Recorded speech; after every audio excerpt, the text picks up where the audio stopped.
Hey everyone, welcome back to Brad and Brad, and today in this video we're going to be talking about Python lists. In this video we'll understand what are Python lists and how do we use them and why do we use them and what are the operations that we can perform on lists in Python so that you'll remember them for sure. Okay, so coming to the traditional definition, a list is like a collection of items in a particular order, and it's one of the most powerful data structures that is used in Python. To understand lists, I want you to go through in this example. So let's say we imagine we have a variable and then we store it like a equal to 10. We have one more variable, a1 is 20, a3 is 30, a4 is 40. We've understood that when you need a variable, you declare it and then you use it. But what about the amount of variables you're storing are in thousands, lakhs, millions? Then you can't declare each and every variable like this. So that's where lists came into play. Lists can be used to store variables. Instead of declaring each and every variable using a variable name, we store all of them into a list. Think of a list like a train with compartments. Each compartment can hold something, a number, a string, or even another list. Let's understand why we are using lists with one more example. Let's say you are building a shopping cart for an application, okay? And then your cart has like around 50 items. You can't give each and every item a variable name like item 1, item 2, item 3. You want to hold all of them in one single container so that you can perform any operations on them if you want. So lists help us store and work with multiple related values using one single variable. So instead of declaring each and every variable for each and every number or value we have, we can store all of them in a list that can be referenced using a single variable. Okay, so let's get a bit hands-on and understand how lists are created.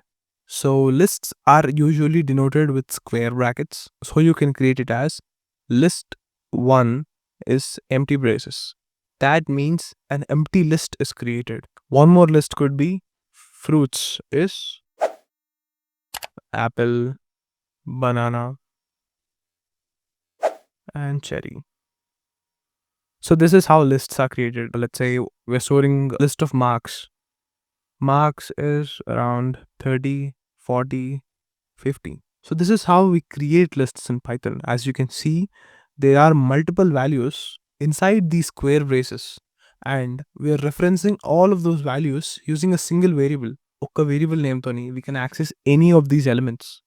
But how do we access it? We have created the list. And now the point comes, how do we access an element in a list? Python has something called indexing. In fact, each and every language has this concept. There is something called index using which you can access an element in a list.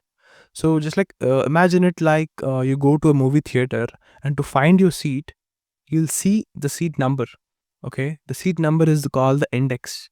Similarly, in Python, in a list, each item is assigned a number and that number is called index. So indexing provides us a way to access the element in a list. So it's very simple to just like how we count. But there is something different in programming languages. We usually use zero based indexing. So whenever you start counting, you usually start counting from 1, 2, 3, right? But in zero based indexing, you start with the whole numbers. You start with 0. You do that by saying this is 0, this is 1, this is 2. I mean, this is at 0th position, this is at first position, this is at second position. Let's see how we can access the marks list using index. So we do print of marks of, I've written square braces. So to specify an index of a list, you write the list name and you specify the index in square braces. I want to access 40. 40 is at first position. This is 0, this is 1. So I do marks of 1, then this would print us 40. Now let's switch it. Let's see we can print 50 or not. So if we counted 0, 1 and 2. So this number is at second position. Let's see how it goes. So at second position, we've got 50. Now let's say I want to print banana. Okay. So I need to access fruits. Fruits of 2. That would print me cherry. As because, see, start the count. 0, 1 and 2. At second position, we have cherry. So that would be printed. I want to print banana. I would print, okay, banana. There we go. The element at the second position is printed. So that's how indexing works in Python. and in any other programming language. But Python has a special concept called negative indexing. We call it negative indexing. So this is where you specify negative indices 0 and 1. So banana is printed, but we can refer the elements using a negative index. It's like print fruits of -1. I'm commenting this. Yes. So -1. Let's see what it prints. So it printed cherry. Let's see if we can print -2 or something. Okay, it printed banana. Let's see one more. If we can print -3 or not. Okay, that printed apple. That means it is very similar to positive indexing, but the only difference is that it is coming from the back. So you can see this is called -1, this is called -2, and this is called -3. So I have a trick for you guys to remember this negative indexing. So whenever you see negative indexing, just imagine it is like length minus that number. So what I mean is print of fruits. Fruits of, what do we keep here? The length of fruits is 3, as we know. 3 minus 3, if I print it, -3. This is the value we've been taking before. So this is the length of the list. Okay, I'm keeping a bit separated. Yes. So length of the list minus that index would give you the actual value. So this is very equal to this. So instead of printing fruits of -3, we can also print fruits of 3 minus 3. So let me change this to -2. Then here, if we change this to -2, then fruits of -2 is fruits of 3 minus 2, 1. So fruits of 1 is, this is 0, this is 1. Fruits of 1 is banana, where fruits of -2 is coming from back -1 and -2. It's banana as well. So these both are exactly same. So you can remember negative indexing as length of that list minus that negative index. So both of these things are exactly same.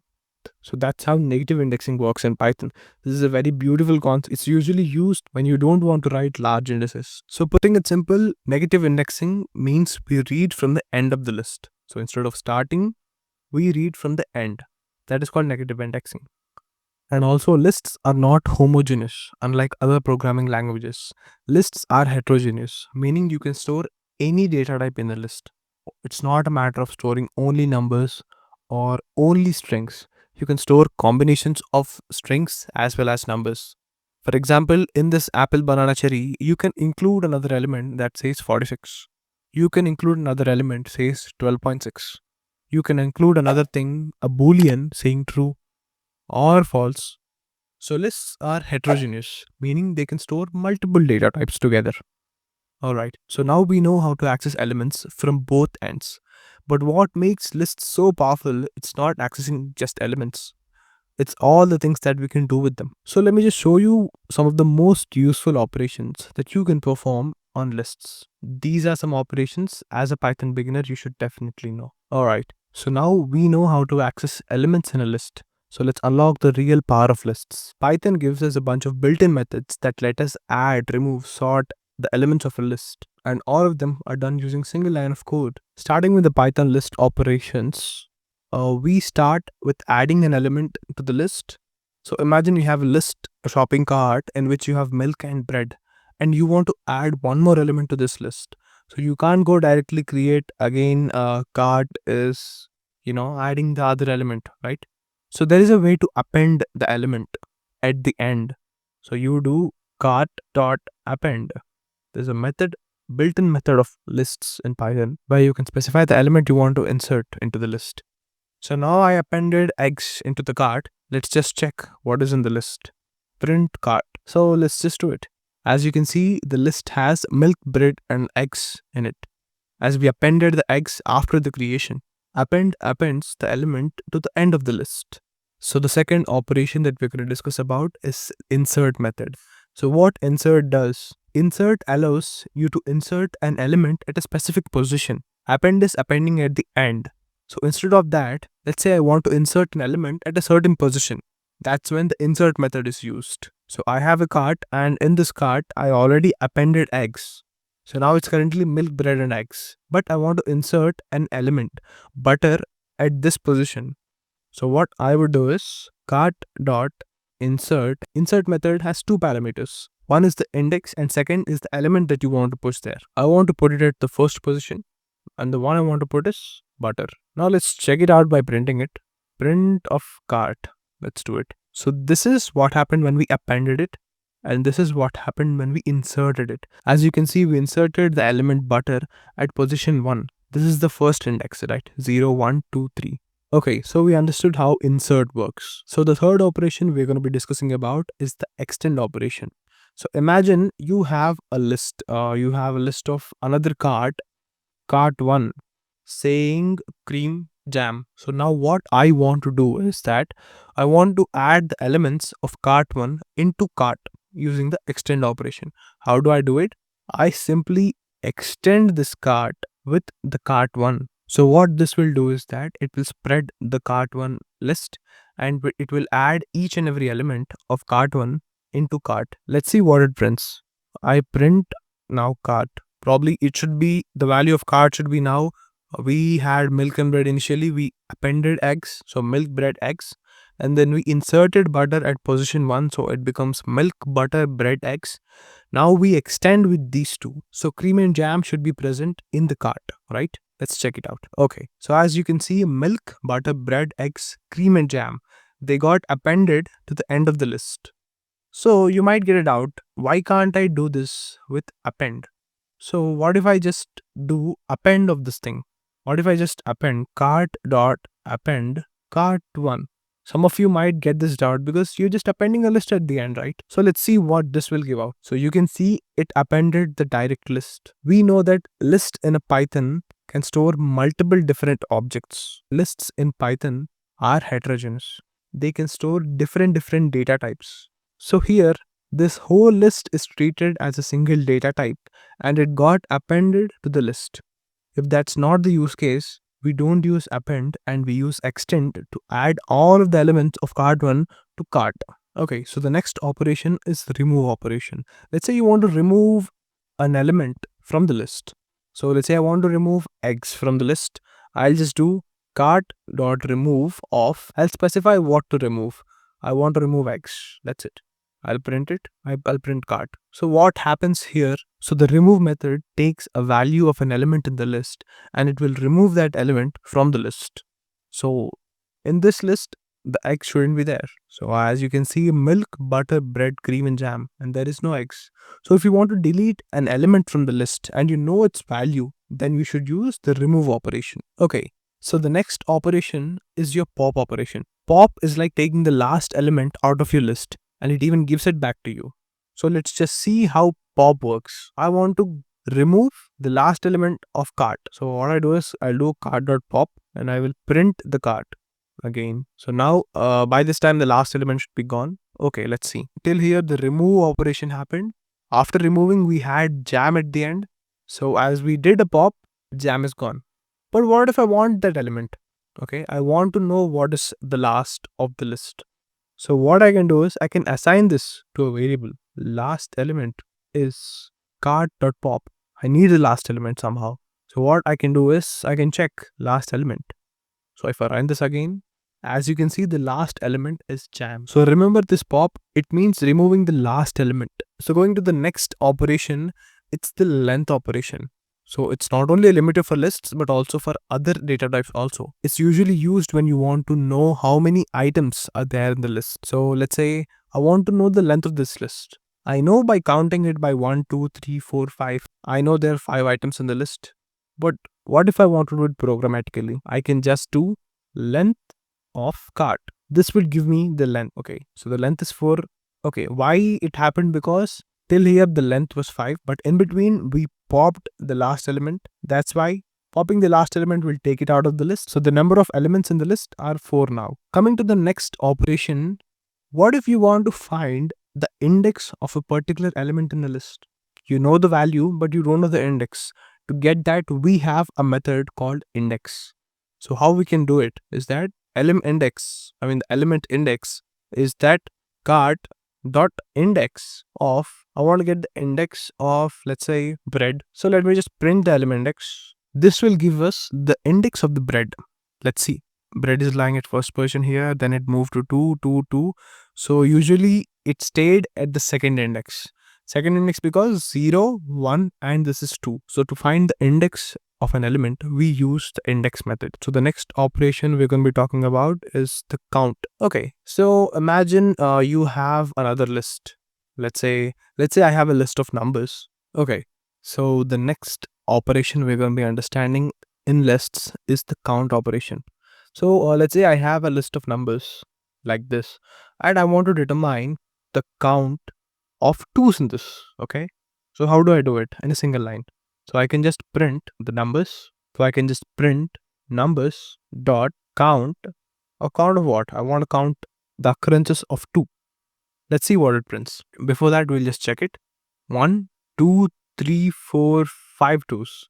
So we have 5 twos. Let's see what's the output. So as you can see, the output is 5 here, meaning we have 5 twos. So the count method will return us the number of occurrences of that element in that list. So going to the next operation, we have the sort operation where we need to sort the list we have got. Okay, let's say we have this numbers list and I want to sort this list. So currently this list is clumsy 1, 2, 3. It's not in order as 2 came after 5. So what I want to do is I want to sort this. So simply you write it as numbers.sort, and now your list is sorted. Let's check that out by printing numbers. Print numbers. Right, numbers. Okay. Let's see.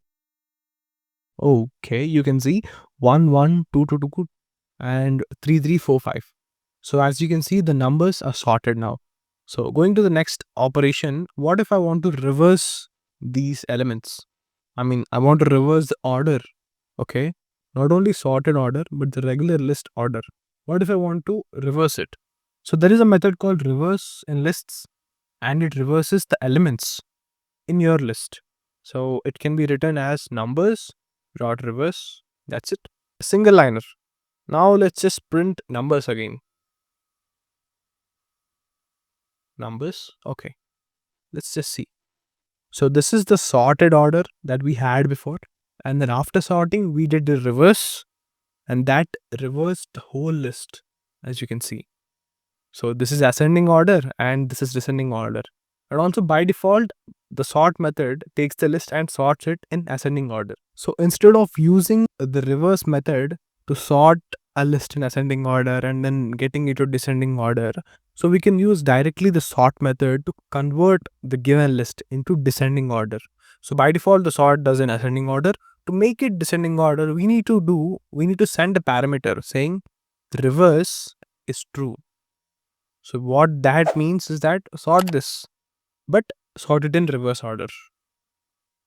So as you can see, now this is reversely sorted, and after that we reversed it again. That brought us the ascending order. If you're not understanding, I'll just uncomment this and I'll print numbers twice. Okay, I'll uncomment this also. Okay, let's just run this again. So you can see that it sorted our list, but in descending order. So that's how the sort method can also be used to sort the elements in a descending order. Alright, we have covered a lot about lists today. So we'll just do a quick wrap up of whatever we've done, the 10 must know operations on lists. So here they are. The first one is the append operation, where you appended something to the end of the list. And the next one is the insert method, where you inserted a particular element at a certain index. And the next one is the extend method, where you took another list and added that list to the main one. The next one is remove, where you've given the value that is present in the list and that value is removed from the list. The next one is the pop method. This pop method removes the last element of the list and it also gives you back that element so that you can assign it and you can check it out. And the next thing you have is the index method. The index method is used when you want to know the index of a certain element in a list. But what if there are multiple elements? Then it will give the first index that it found. And the next thing is that we have our count method, which will take in an item of the list and it will return the number of occurrences of that item. And the last two methods are sort and reverse. The sort method sorts the original list in an ascending order. If given the parameter reverse is true, then it will sort it in descending order.